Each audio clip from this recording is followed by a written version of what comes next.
제2차 세계대전 유럽 전쟁.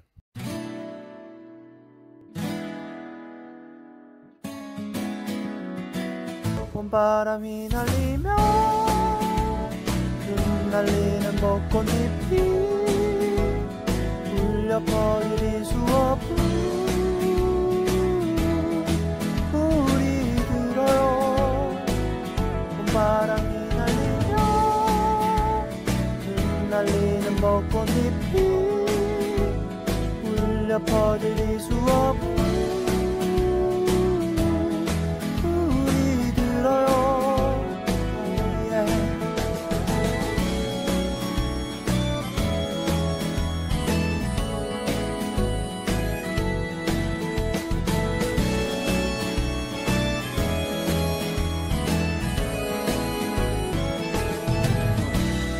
그대여 그대여 그대여 그대여 그대여.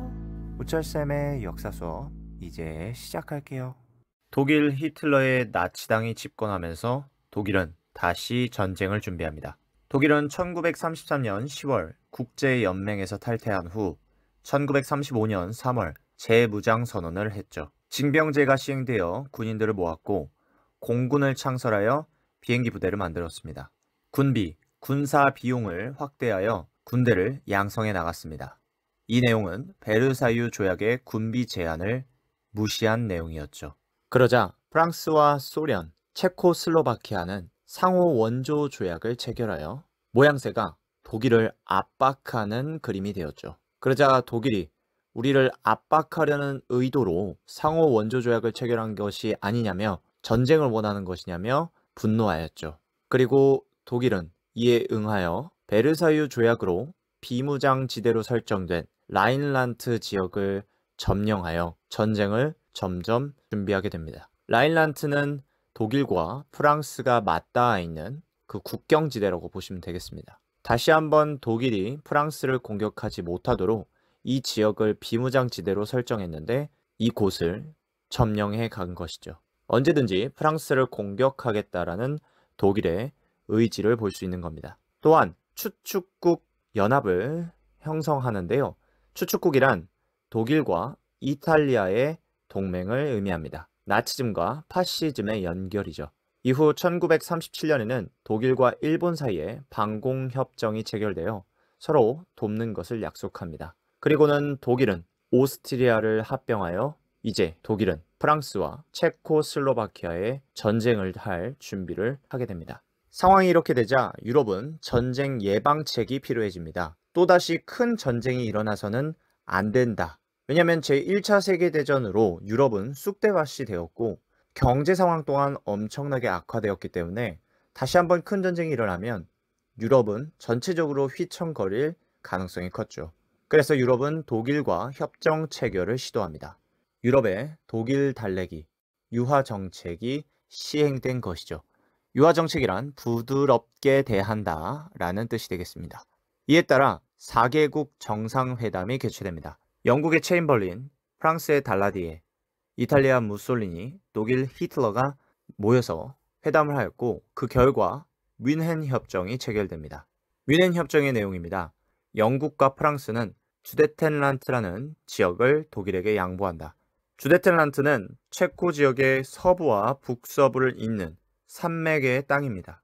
이 땅에 독일인들이 많이 거주하고 있어 히틀러는 이 지역을 요구했고 영국과 프랑스가 이 지역을 주는 대신 더 이상의 영토 요구를 하지 말라고 요청했죠. 히틀러가 이를 받아들였습니다. 또한 독일은 프랑스, 소련, 체코슬로바키아의 상호 원조 조약을 붕괴해달라고 했고 이 요청에 따라 이 원조 조약은 붕괴가 되었죠. 다른 내용으로는 소수민족 지역을 헝가리, 폴란드에 할양하는 내용이 있습니다. 그러면 영국과 프랑스는 왜 이러한 협정을 체결하였을까요? 바로 히틀러의 요구를 들어주면 큰 전쟁을 피할 수 있을 거라 생각했기 때문입니다. 또다시 큰 전쟁이 일어나면 경제적 부담이 클 테니까요. 또한 프랑스와 영국은 자본주의 경제체제를 따랐고 여기에서 자본주의에 대한 비판을 하고자 등장한 것이 사회주의 공산주의, 이 사상들이었습니다. 즉 영국, 프랑스가 가진 자본주의 경제체제는 소련의 사회주의 공산주의와 섞일래야 섞일 수가 없었죠. 서로 라이벌 관계라고 보시면 되겠습니다. 따라서 영국과 프랑스는 독일 나치즘의 요구를 들어주는 대신 이 독일 나치즘이 소련의 공산주의를 막아주게끔 유도한 것이었습니다. 그러나 히틀러의 생각은 완전히 달랐죠.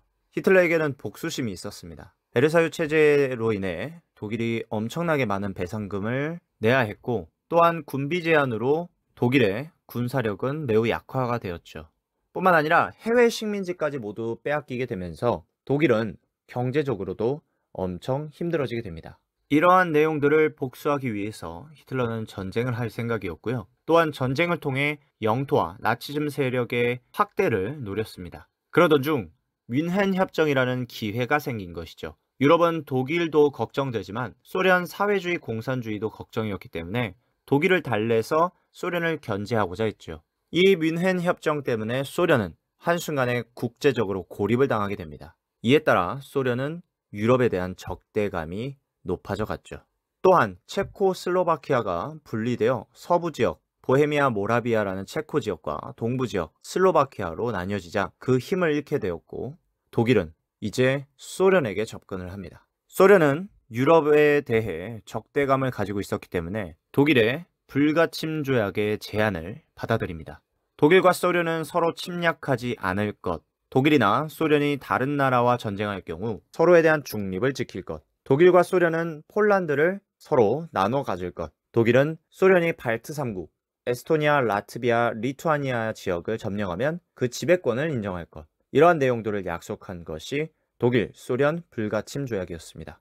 이렇게 독일은 남부 지역인 체코와 슬로바키아가 분열, 동쪽으로는 소련과 불가침 조약, 이제 온전히 서쪽에 프랑스에게 집중할 수 있게 됩니다. 이 당시 영국과 프랑스는 어떻게 하고 있었냐? 반파시즘 연합을 결성하였고 폴란드와 상호 원조 조약을 체결하여 폴란드가 전쟁 상황에 놓이게 될 때 영국과 프랑스가 도와주기로 했죠.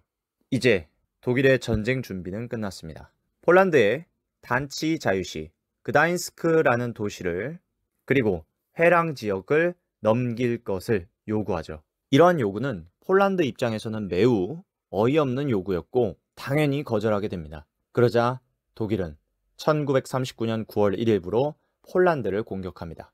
그리고 폴란드 서부 지역을 점령하죠. 그러자 영국과 프랑스 연합군은 독일에 선전포고를 하게 됩니다. 상호 원조 조약을 체결했기 때문이죠.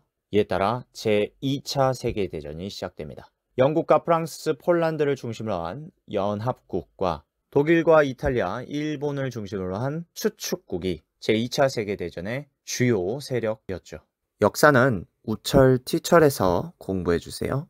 알겠죠? 독일은 덴마크와 노르웨이를 공격하여 점령한 후 공군기지와 잠수함 기지를 확보하였고 벨기에와 네덜란드를 공격하여 점령하고 프랑스로 가는 길을 확보합니다. 그리고는 프랑스를 공격하는데 프랑스는 이때 마지노 지역을 선으로 그어 최종 방어선을 구축합니다.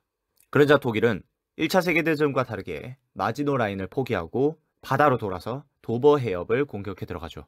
도버 해협이란 프랑스와 영국 간의 연결 지점이라고 보시면 되겠습니다. 가장 가까운 지역이거든요. 바다를 사이에 두고요. 이 지역을 장악한 독일은 군대를 도버 해협 지역으로 보냈고 결국 프랑스는 벨기에 지역에서 오는 독일군, 도버 해협에서 다가오는 독일군 앞뒤로 둘러싸이게 됩니다. 그러자 살색 보이시죠? 지도에서 이 지역에서 영국과 프랑스 연합군이 철수를 결정하게 되고요. 가만히 있으면 포위당해서 다 죽게 되니까요. 이 철수 작전을 덩케르크 철수 작전이라고 합니다. 결국 이 덩케르크 지역이 뚫리게 되면서 독일 군대는 그대로 프랑스 파리 수도로 향하게 됩니다. 독일군은 1940년 6월 14일 프랑스 북부 지역과 파리를 점령하게 되죠. 이후 프랑스는 결국 항복 선언을 하였고 독일과 휴전 조약을 체결합니다. 이로써 영토 3분의 2는 독일이 직접 점령하고 3분의 1은 친독일 정부인 비시 정부가 수립이 됩니다. 그러자 영국으로 피신한 주요 인물 중 프랑스의 드골이 영국의 자유 프랑스라는 임시정부를 수립합니다. 이로써 프랑스는 분열이 되죠. 반독 성향의 드골 정부와 친독 성향의 비시 정부가 생긴 겁니다. 드골 정부는 프랑스 해방 전쟁을 계속 수행하겠다 선언하였고요. 프랑스 영토 내에 저항 지하 조직인 레지스탕스를 결성하여 끈질기게 독일에 저항하도록 하였습니다. 이런 와중에 독일은 영국에 폭격을 개시하여 영국 국민들이 포기하도록 영국을 지배할 수 있도록 계속 시도하였죠. 이후 1940년 9월 독일, 이탈리아, 일본은 삼국 동맹을 결성합니다. 이후에도 전쟁은 계속해서 독일에게 유리하게 흘러갑니다. 독일 장군 롬멜의 활약으로 아프리카 지역을 장악하고 발칸반도를 공격하여 유고 지역, 그리스 지역을 점령해 나갑니다. 이로써 독일은 영국을 제외한 유럽 대부분 지역을 장악하기에 이르죠. 이제 더 이상 바다 건너에 있는 영국 말고는 독일에게 감히 도전장을 내밀 나라는 없었죠. 이렇게 독일은 전쟁 범위가 굉장히 넓어지게 됩니다.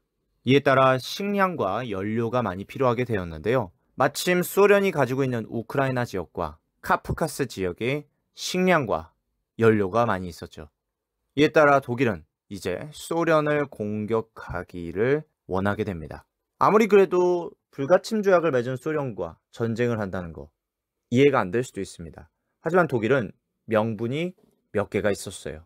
식량과 기름이 필요하다는 것도 있었지만 독일은 게르만 국가의 대표고 소련, 러시아는 슬라브 국가의 대표라고 보시면 되겠습니다. 따라서 1차 세계대전 당시 범게르만주의와 범슬라브주의가 다퉜던 것처럼 이번에도 독일은 소련에게 반감이 높은 상태였죠. 게다가 독일이 지금 채택한 체제는요, 소련의 사회주의 공산주의와는 다른 체제였기 때문에 사회주의 공산주의가 들어왔다가는 독일 체제가 무너질 수도 있습니다. 따라서 이 사회주의 공산주의의 소련을 견제해야만 했죠.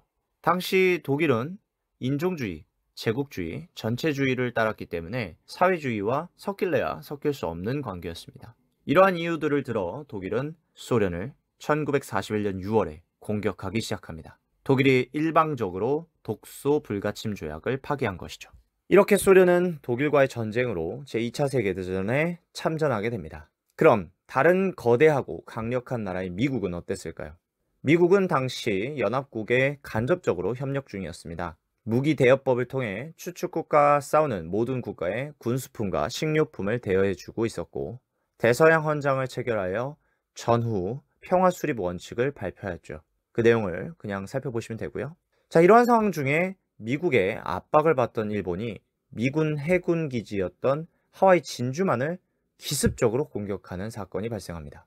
이와 관련된 내용은 아시아 전쟁, 태평양 전쟁에서 다루도록 하겠습니다. 어쨌든 이 사건으로 수많은 미 청년들, 미군 군인들이 사망하게 되었고 이 사건으로 미국 내부에서 전쟁에 참여해야 된다라는 여론이 형성됩니다.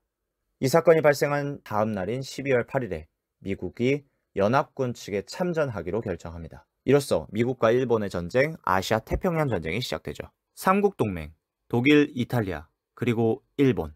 이 일본이 미국과의 전쟁을 시작하자 동맹국이었던 독일, 이탈리아도 미국에 선전포고를 합니다. 이로써 미국은 유럽, 아시아, 태평양 전쟁 모두에 참전을 하게 되죠. 미국이 전쟁에 참전한 이후 1942년 봄부터 연합국이 역전을 하기 시작합니다. 태평양 전쟁에서 미국이 승리하기 시작했고 아프리카 전쟁에서는 영국이 승리하기 시작했으며 독일과 소련의 전쟁, 특히 스탈린그라드 전투에서 소련이 크게 승리하면서 독일군 30만 명이 항복하며 그 세력이 약해졌습니다. 뿐만 아니라 이탈리아가 연합국 측에 계속 패배를 하면서 이탈리아 내부에 무솔리니에 대한 신뢰가 떨어지자 사람들은 무솔리니를 독재 정권에서 끌어내리죠. 결국 무솔리니 정권이 붕괴되었고 이탈리아는 연합국 측에 합류하기로 결정합니다. 물론 이후에 독일군이 무솔리니를 구출한 이후에 이탈리아 북부에 살로 공화국을 수립해주긴 했으나 이 살로 공화국은 그렇게 힘이 있는 것이 아니었죠. 결국 연합국이 로마를 점령하면서 무솔리니는 전쟁에서 이탈할 수밖에 없었고 유럽 대륙에서 독일 하나만이 남았습니다. 이제 연합국은 유럽 대륙으로 진출할 준비를 하게 됩니다. 그러기 위해서는 프랑스를 먼저 해방시키는 것이 가장 중요했죠. 프랑스를 해방시키고 독일에게 반격을 하기 위해 어떻게 해서든 유럽 대륙으로 진입을 해야 했습니다. 그 진입 작전이 바로 노르망디 상륙 작전이었죠. 노르망디는 프랑스의 북서부에 있는 지역이고 상륙 작전을 개시한 곳이 노르망디 해변이었습니다. 이때 공격 개시를 D-Day로 설정하여 준비하였고 그날이 1944년 6월 6일이었습니다. 바다로 들어가는 방법 하나, 그리고 비행기를 통해서 육지로 낙하산을 타고 들어가는 방법 하나, 총 2개의 전선을 계획했고 이 작전에 15만 명의 군인들이 투입되었습니다. 이 작전은 성공으로 끝났지만 1만여 명 이상의 사상자를 발생한 최고의 작전이자 최대의 작전이자 엄청난 희생을 부른 작전이 되겠습니다. 이 작전의 성공으로 연합국은 프랑스 파리를 해방시켰고 이후 프랑스 전 지역을 해방시키게 됩니다. 유럽 대륙에서 반격을 하기 시작합니다. 이 과정 속에서 핀란드, 루마니아, 불가리아, 헝가리가 추축국 측에서 나와 연합국 측으로 합류하게 되었고 그 과정 속에서 이탈리아 무솔리니가 체포 처형당하면서 이제 독일의 히틀러만 남게 됩니다. 점점 옥죄어오는 연합국의 군대들, 이러한 상황에 버티지 못한 독일의 히틀러는 1945년 4월 30일부로 스스로 목숨을 끊습니다.